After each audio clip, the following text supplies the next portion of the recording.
한국이 모든 다이아몬드의 가공을 중단했습니다. 이 한마디 보도에 파리 방돔 광장의 샹들리에가 꺼졌고 뉴욕 5번가의 쇼윈도가 얼어붙었습니다. 기자들이 외쳤습니다. 대한민국이 미쳤다. 지금 이 순간에도 전 세계가 줄 서 있는 기술인데 왜? 하지만 한국은 단 한 문장으로 응수했습니다. 그 돌 위에 아이들의 피가 있었기 때문입니다. 전 세계가 충격에 빠졌습니다. 그동안 아무도 말하지 않았던 진실. 명품 브랜드조차 애써 외면했던 그 진실을 단 한 나라가 가공을 포기하면서 세상에 폭로한 것입니다. 그 순간부터였습니다. 가격이 무너지고 브랜드가 흔들리고 전 세계가 한국을 따라가기 시작한 건 지금부터 다이아몬드보다 더 단단했던 대한민국의 선택을 들려드리겠습니다. 영상을 시청하신 후 마음에 드신다면 좋아요와 구독 버튼을 꼭 눌러주세요. 여러분의 관심이 저에겐 큰 힘이 됩니다. 그럼 바로 시작하겠습니다. 제 이름은 알렉산더 리드입니다. 저는 지난 20년간 유엔 인권위원회에서 윤리적 광물자원 유통을 담당해왔어요. 쉽게 말해서 피 묻은 다이아몬드를 추적하는 일을 하죠. 그런 제가 오늘 여러분께 들려드릴 이야기는 한 장의 사진에서 시작됩니다. 2003년 1월 15일 서아프리카 시에라리온의 코노 지역. 저희 조사팀이 도착했을 때 마을은 이미 폐허가 되어 있었어요. 혁명연합전선이라는 반군들이 휩쓸고 간 뒤였습니다. 그때 한 헛간에서 12살 소년 아마두를 만났어요. 이 아이에게는 오른팔이 없었습니다. 저는 그 순간의 사진을 찍었습니다. 아마두가 잘린 팔자리를 어루만지며 앉아있는 모습을요. 아마두가 떨리는 목소리로 말했어요. 저는 그날 아팠어요. 열이 너무 심해서 광산에 못 나갔거든요.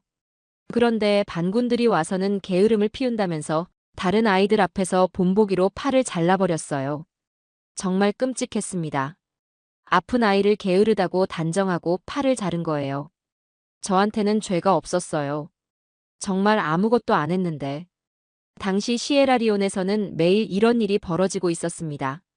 유엔 보고서에 따르면 전쟁으로 팔다리를 잃은 아동수가 10,000명을 넘어섰어요. 그중 80%가 다이아몬드 광산과 관련된 폭력의 피해자들이었습니다. 현지에서 그들은 다이아몬드를 죽음의 돌이라고 불렀어요. 슬레이브 스톤, 노예의 돌이라고도 불렸죠. 하지만 신기한 건 그 똑같은 돌이 세계 어디든 가면 이름이 완전히 바뀐다는 겁니다. 뉴욕의 티파니에서는 브릴리언트 컬렉션, 파리의 까르띠에에서는 에테르넬 다이아몬드, 서울의 백화점에서도 빛의 정수라는 이름이 붙었죠. 전 세계 어디서든 그 돌은 사랑과 영원의 상징이 되고 있었습니다.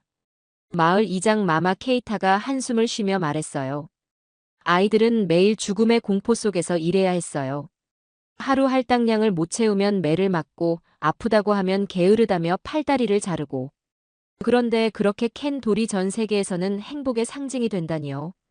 아마두 같은 아이들이 하루에 캐는 원석으로는 400원짜리 죽 한 그릇도 살 수 없었어요. 1캐럿짜리 원석이 세계 어느 보석점에서든 수백만 원에 팔릴 때 그것을 캔 소년의 노동력은 전체 가격의 0.00007%도 안 되는 10원 정도로 계산됐거든요.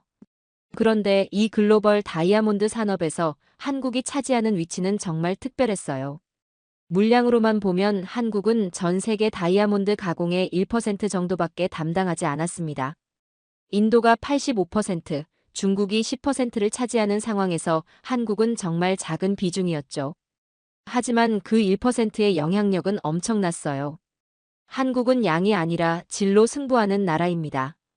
국제보석감정사 협회의 데이비드 슈미트 회장이 말했어요.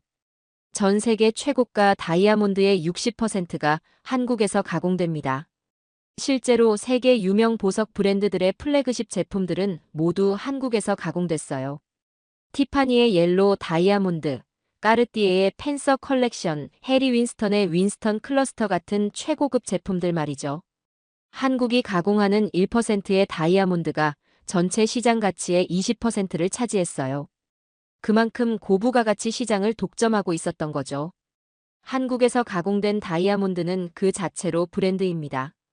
유럽 최대 보석 경매회사 소더비의 전문가가 말했어요. 같은 등급의 다이아몬드라도 한국산 가공품은 30% 이상 높은 가격을 받아요. 문제는 당시만 해도 원석의 출처를 정확히 추적하는 시스템이 없었다는 겁니다. 시에라리온에서 나온 원석이든 보츠와나에서 나온 원석이든 모두 한데에 섞여서 전 세계로 흩어졌거든요. 그 돌은 아프리카에선 죽음의 돌이라 불렸지만 뉴욕에서든 파리에서든 서울에서든 모두 사랑의 증표가 되고 있었어요. 그 빛나는 보석 속에는 아무 죄 없이 팔을 잃은 아이의 눈물이 스며 있었는지도 모르죠. 하지만 아무도 묻지 않았어요. 그 빛나는 돌이 어디서 왔는지, 누구의 고통에서 태어났는지 말입니다. 한국은 그저 세계 최고의 기술로 가장 비싸고 아름다운 다이아몬드들을 만들고 있었을 뿐이었어요. 아마두는 그날 밤 제게 이렇게 물었어요. 아저씨, 저는 정말 아무 잘못도 안 했는데 왜 이런 일이 생겼을까요? 그리고 제가 아픈 그날. 다른 아이들이 캔 다이아몬드 중에서 가장 예쁜 것들은 지금 전 세계 어디에서 누군가의 손가락에 끼워져 있을까요? 그 질문 앞에서 저는 아무 말도 할 수 없었습니다. 전 세계에서 분쟁 다이아몬드로 인한 피해자가 40만 명을 넘어서고 있었어요.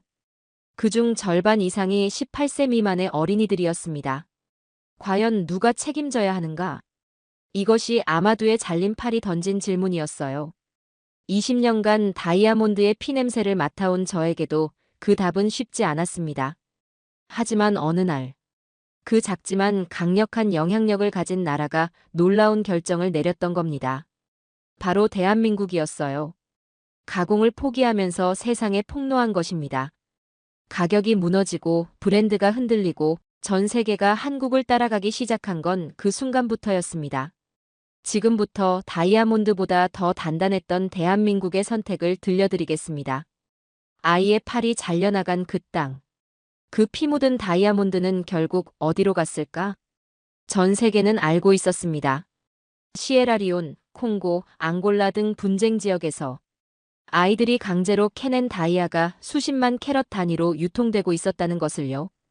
아마두와 헤어진 지 며칠 뒤 저는 코노 지역의 불법 광산을 직접 찾아갔습니다. 그곳에서 본 광경은 평생 잊을 수 없어요. 13살 소년 마마두가 손바닥에서 피를 흘리며 땅을 파고 있었습니다. 폭약도 없이, 도구도 없이, 오직 맨손으로 말이죠. 이 아이들을 현지에서는 휴먼 크러셔, 인간 분쇄기라고 불러요. 유엔 조사팀의 한 직원이 말했어요. 어른 손은 너무 크고 어른 마음은 너무 잔혹해서 결국 그 돌은 아이들의 뼛속에서 나오는 겁니다. 손톱이 빠지고 손바닥이 갈라진 채로도 아이들은 계속 파야 했어요. 일부 NGO 보고서에는 소년들의 평균 기대 수명은 17세 이하라는 통계도 있었습니다. 더 충격적인 건 이 원석들의 용도였어요. 돌 한 개는 총 하나. 이게 당시 시에라리온 내전의 공식이었습니다.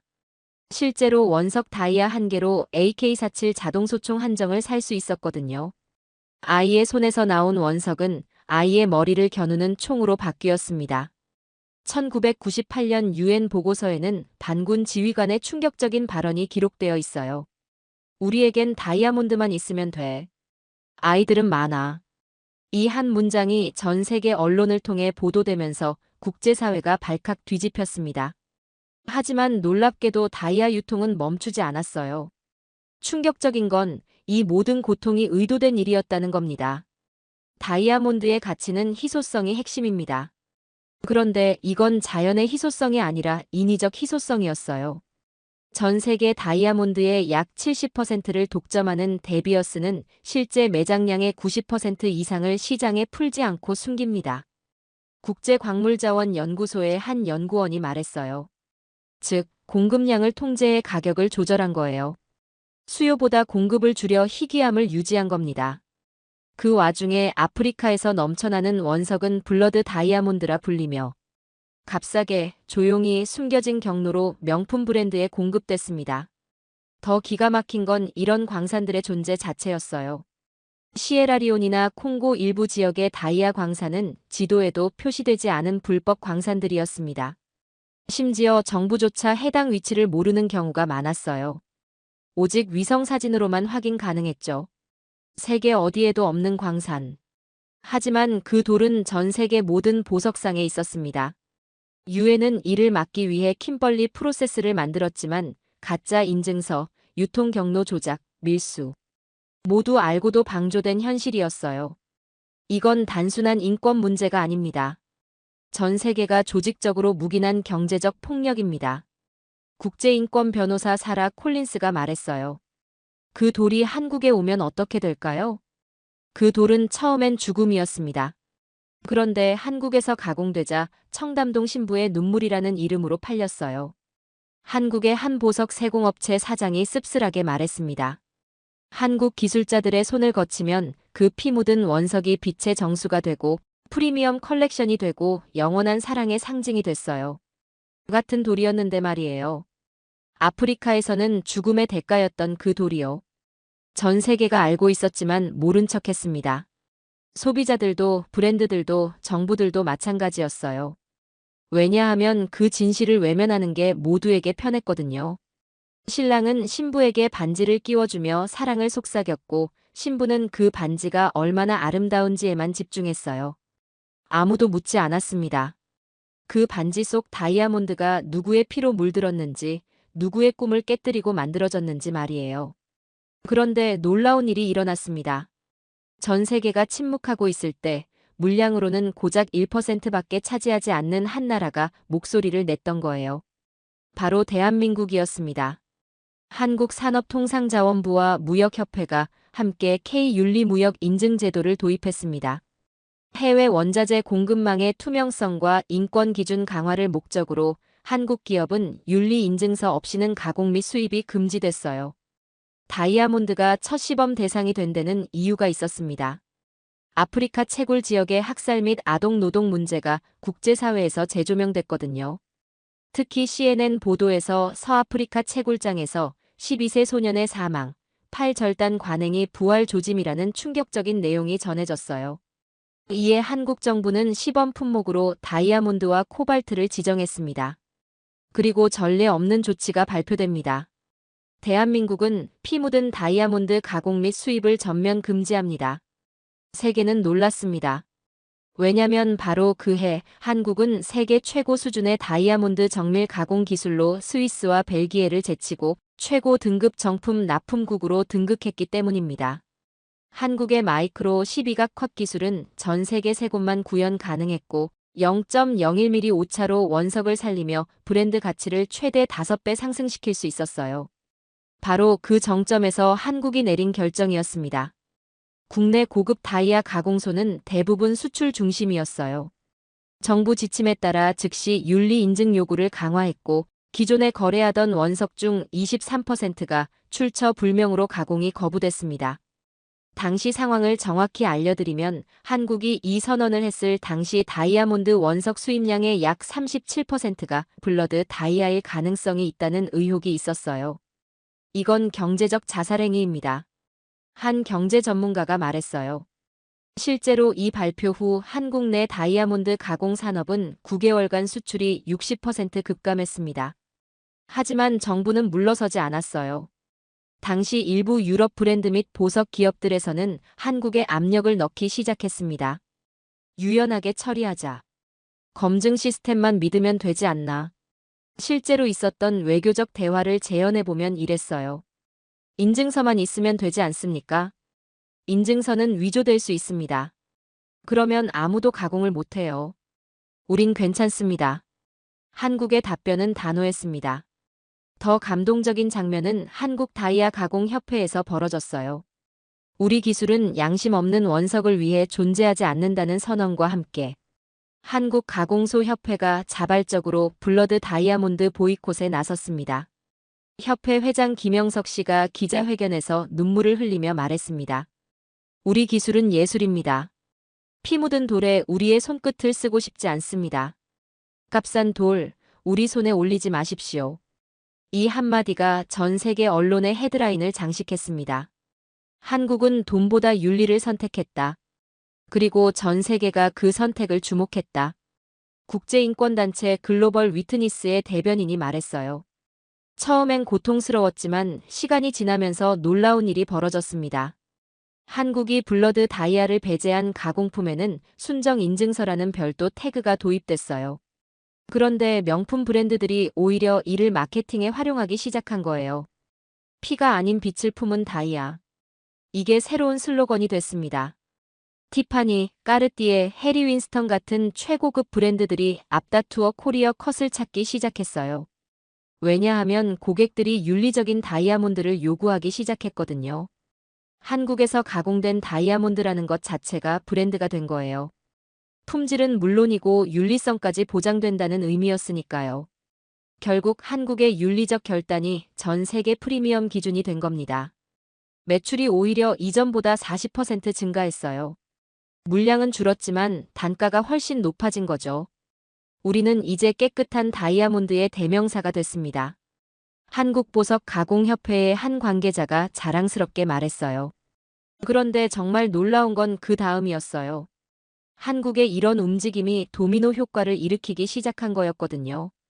아마두가 팔을 잃었던 그 시에라리온에도 변화가 찾아오고 있었습니다. 하지만 한 가지는 확실했어요. 세계 다이아몬드 시장의 고작 1%를 차지하는 작은 나라가 전체 산업의 룰을 바꿔놓기 시작했다는 것 말이에요. 크기가 아니라 신념이 세상을 바꾼다. 한국이 전 세계에 증명해 보인 명제였습니다. 한국이 빠진 그 순간 다이아몬드의 브랜드 신뢰가 흔들렸습니다. 왜 한국이 빠졌지? 혹시 진짜 문제가 있는 거 아냐? 소비자들의 의심이 커지기 시작했어요. 원석은 불매되었고 반대로 한국이 손댄 원석만 시세가 오르는 기현상이 벌어졌습니다. 런던에서는 낙찰가가 30% 급감했어요. 뉴욕의 GIA 감정소 기준 신뢰도도 급락했습니다. 가장 극적인 변화는 글로벌 명품 브랜드들에서 일어났습니다. 티파니, 까르띠에, 불가리 등 초고가 브랜드들의 신제품 발표가 연달아 연기됐어요. 한국산 다이아몬드 없이는 최고급 라인업 자체를 만들 수 없었거든요. 심지어 한 브랜드는 신제품 발표 직전 유통을 전면 취소했습니다. 우리는 피를 원하지 않는다. 한국이 만든 그 빛의 선이 필요하다. 까르띠에의 한 임원이 말했어요. 가격 변화는 더욱 충격적이었습니다. 기존 1캐럿 기준 1억 원을 넘던 다이아몬드가 한국 이탈 후 8,500만 원까지 하락했어요. 다이아몬드는 영원하다? 아니, 한국 없이는 절반의 가치도 없다. 한 보석 컬렉터가 씁쓸하게 말했습니다. 아프리카 산지 국가들의 반응도 놀라웠어요. 시에라리온, 보츠와나, 남아공, 나미비아, 앙골라 등 5개국 장관이 연합 성명을 발표했습니다. 우리는 피 묻은 과거를 지우고 싶다. 우리의 원석에 새 생명을 주던 한국이 왜 떠났는가. 심지어 시에라리온 대통령이 직접 한국의 특사를 파견했어요. 믿고 보낸 원석, 돌아오지 않았다. 이게 당시 아프리카 언론의 헤드라인이었습니다. 한국의 공백을 채우기 위해 합성 다이아몬드 시장이 급속히 성장했지만 문제가 생겼어요. 가짜와 진짜의 경계가 무너지면서 전체 시장 가치 자체가 의심받기 시작한 거였습니다. 진짜 돌인데 왜 가짜처럼 취급받지? 한국이 없으니까 다 가짜로 보인다. 정말 아이러니한 상황이었어요. 한국이 빠지자 진짜가 가짜처럼 보이는 세상이 된 거였거든요.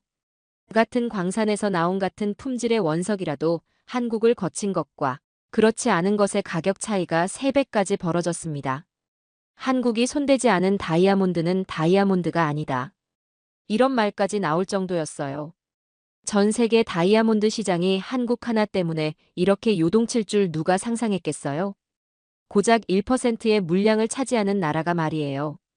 하지만 그 1%가 가진 의미는 남달랐습니다. 품질과 윤리, 신뢰와 명성이 모두 담겨 있었거든요.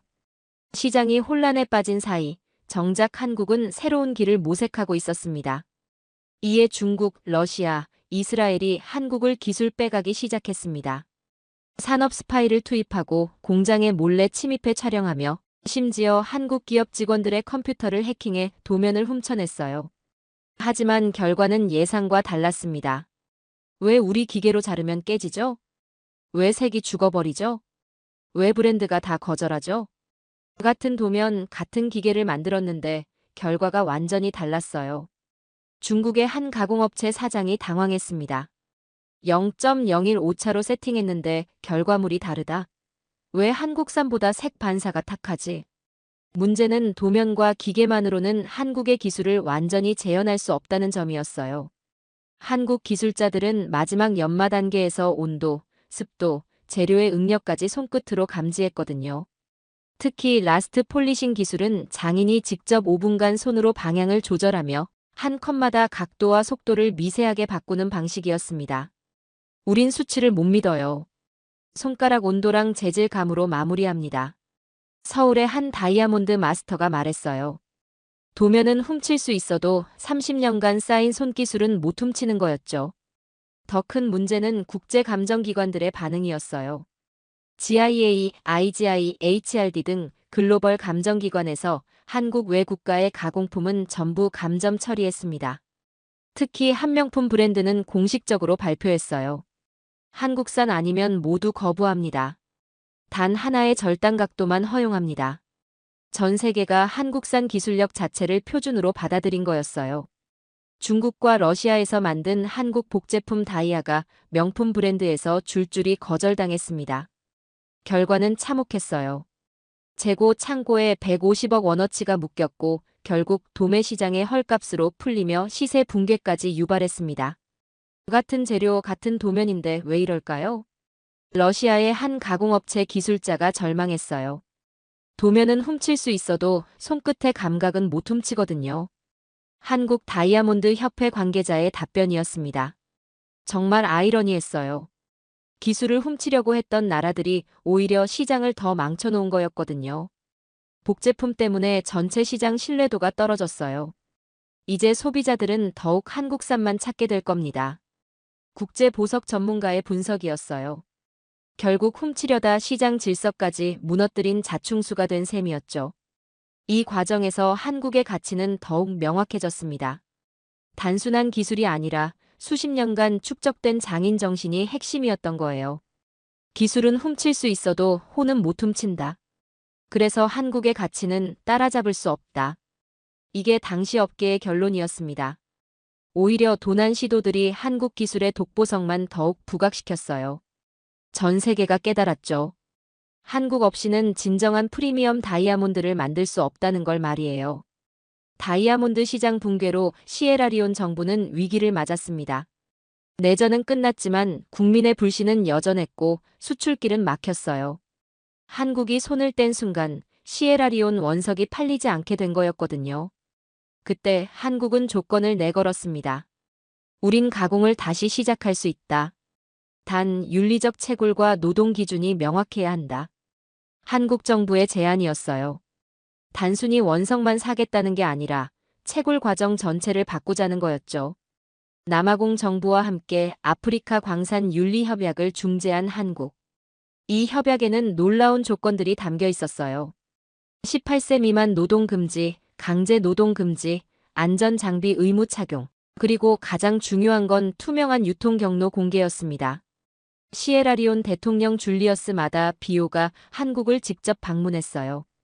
그리고 공식적으로 블러드 다이아몬드 포기 선언을 발표했습니다. 우리는 대한민국의 기준에 도달하겠습니다. 그의 목소리에는 진심이 담겨 있었어요. 한국은 우리에게 돈이 아니라 희망을 주었습니다. 우리 아이들이 더 이상 피를 흘리지 않게 도와주고 있어요. 시에라리온은 변화를 보이기 시작했습니다. 새로운 채굴 기준이 도입됐고 아동 노동이 크게 줄어들기 시작했어요. 완전히 사라진 건 아니지만 분명한 변화의 움직임이 있었죠. 성인 광부들에게는 정당한 임금이 지급되기 시작했습니다. 한국 정부는 시에라리온의 교육기금도 지원했어요. 그 결과 12개의 새로운 학교가 세워졌고 1,500명의 아이들이 교육을 받을 수 있게 됐습니다. 그 중에는 아마두도 있었어요. 한쪽 팔이 없지만 열심히 공부하는 아마두의 모습이 전 세계 언론에 보도됐죠. 한국이 제게 새로운 팔을 만들어줬어요. 지식이라는 팔을요. 아마두가 말했어요. 가장 극적인 변화는 다이아몬드의 이름이었어요. 시에라리온에서 나오는 다이아몬드는 더 이상 노예의 돌이 아니었습니다. 현지 사람들이 새로 지은 이름은 희망의 돌이었어요. 한국이 우리 돌에 새로운 이름을 지어줬어요. 시에라리온 광업부 장관이 말했습니다. 그리고 시에라리온에서 생산되는 모든 다이아몬드에는 한국 순수 인증이라는 인증서가 붙었어요. 한국의 윤리 기준을 통과했다는 증명이었죠. 그 인증서 하나로 같은 품질의 다이아몬드가 3배 비싼 값에 팔렸습니다. 우리는 이제 자랑스럽게 말할 수 있어요. 우리 다이아몬드는 예전보다 훨씬 깨끗하게 만들어지고 있다고요. 마을 이장 마마 케이타가 말했어요. 한국은 단순히 다이아몬드를 가공하는 나라가 아니었습니다. 한 나라의 운명을 바꾸기 시작한 나라였어요. 소년 아마두가 아니라 한국이 그들의 마음을 바꾸기 시작한 거였습니다. 전 세계 다이아몬드 시장의 1%를 차지하는 작은 나라가 아프리카 대륙의 미래를 바꿔놓기 시작한 거였죠. 이후 한국은 윤리적 채굴 교육, 저임금 착취 근절, 광부 가족 의료 지원 프로그램을 추진했습니다. 변화는 생각보다 빨랐어요.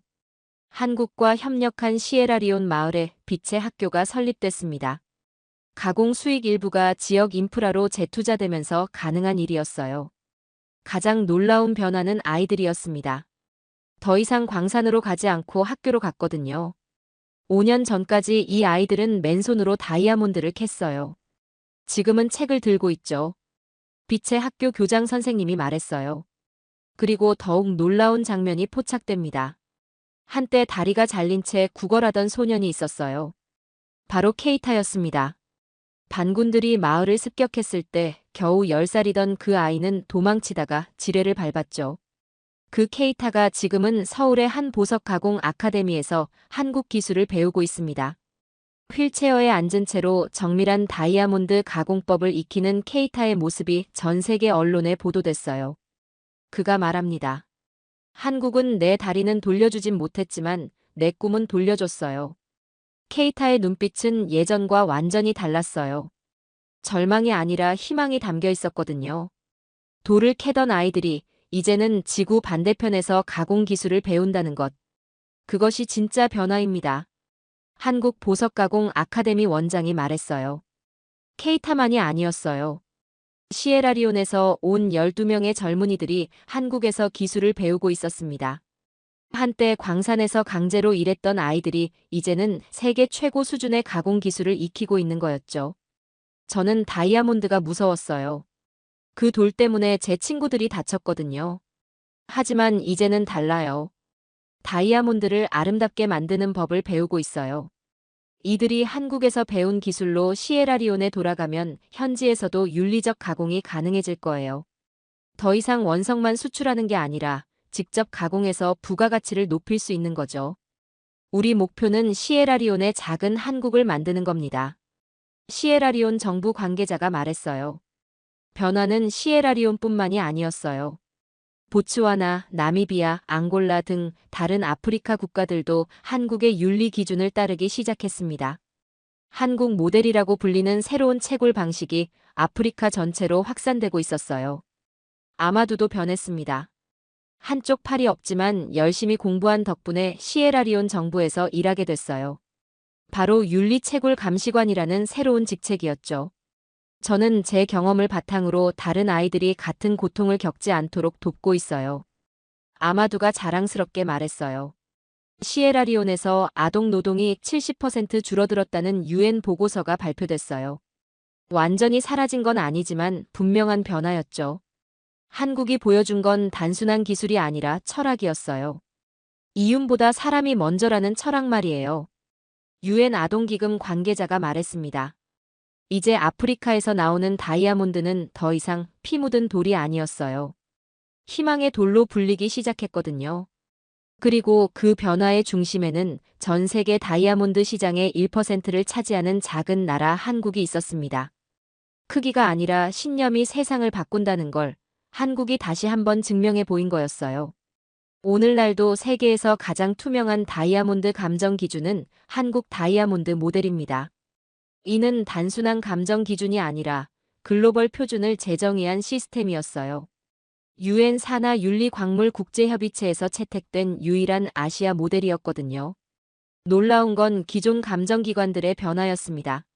GIA, HRD, IGI 등 글로벌 감정기관들도 KDM 기준을 참고하기 시작했어요. KDM은 단순히 다이아를 감정하는 방식이 아닌 사람의 고통까지 감별해내는 기술이었습니다. 국제보석감정협회 회장이 말했어요. 결과는 놀라웠습니다. 블러드 다이아 유통이 90% 이상 감소했거든요. KDM 인증이 붙은 제품의 위상도 완전히 달라졌어요. 샤넬, 까르띠에, 불가리 등 하이엔드 브랜드는 KDM 인증 없이는 최고 등급 인증이 불가능해졌습니다. 국제 경매장에서는 KDM 마크가 붙은 제품만 따로 전시할 정도였어요. 한국 보석협회 회장이 자랑스럽게 말했어요. 더 놀라운 건 해외 정부들의 반응이었습니다. 르완다, 콩고, 브라질 등 자원국 정부들이 한국식 다이아몬드 감정 시스템 도입을 요청했어요. 한국 외교부는 KDM 외교 사절단을 구성해 기술을 전파하기 시작했습니다. 한국은 자원을 뺏지 않았습니다. 대신 윤리를 수출했습니다. 한국 외교부 관계자의 말이었어요. 케이타는 한국에서 3년간 기술을 배운 후 시에라리온으로 돌아갔습니다. 그리고 현지에 작은 가공소를 열었어요. 비록 규모는 작지만 KDM 기준을 따르는 시에라리온 최초의 가공소였죠. 저는 한국에서 기술만 배운 게 아니라 철학을 배웠어요. 사람을 다치게 하지 않고도 아름다운 것을 만들 수 있다는 철학을요. 케이타가 말했어요. 아마두도 변했습니다. 윤리 채굴 감시관으로 일하면서 시에라리온 전체 광산을 돌아다니며 아동 노동을 막고 있었어요. 제가 당한 일이 다른 아이들에게는 일어나지 않도록 하고 있어요. 한국이 저에게 준 가장 큰 선물은 다른 사람을 도울 수 있는 힘이었어요. 아마두의 말이었습니다. 다이아몬드보다 더 빛나는 나라가 있었으니 바로 대한민국이었습니다. 뉴욕타임스의 한 기자가 쓴 기사 제목이었어요. 이제 세계는 알고 있습니다. 한국이 빠진 보석은 빛나지 않는다는 사실을요. 하지만 더 중요한 건 이거였어요. 한국이 증명한 건 기술력만이 아니라는 것 말이에요. 작은 나라도 올바른 신념으로 세상을 바꿀 수 있다는 것. 이윤보다 사람이 먼저라는 것. 그리고 진정한 아름다움은 고통이 아닌 희망에서 나온다는 것. 그것이 바로 한국이 전 세계에 전해준 메시지였습니다. 전 세계 다이아몬드 시장의 1%를 차지하는 작은 나라가 100%의 변화를 만들어낸 이야기. 그것이 바로 대한민국의 이야기였어요. 오늘의 사연은 여기까지입니다. 그렇게 한국은 세상에서 가장 빛나는 보석을 다루는 나라가 아니라 사람의 존엄과 생명을 먼저 생각하는 나라로 기억됐습니다. 누군가는 말했습니다. 한국은 다이아몬드 하나를 포기하고 수백만 명의 존엄을 지켰다. 그리고 지금 세계 곳곳의 박람회와 명품 전시장에는 이 문장이 자랑스럽게 붙어 있습니다. 대한민국의 기술과 양심이 만든 작품입니다. 그 말의 무게를 아는 나라, 그 손끝에 예술과 정의를 담은 사람들, 그 중심에 바로 대한민국이 있습니다. 다이아몬드는 빛으로 평가받지만 한국은 양심과 정의로 빛났습니다. 이제 여러분이 직접 판단해 주십시오. 세상에서 가장 값진 것은 보석일까요? 아니면 그 보석을 포기할 줄 아는 용기일까요? 긴 영상 시청해 주셔서 감사합니다. 내일은 더 좋은 영상으로 찾아오겠습니다.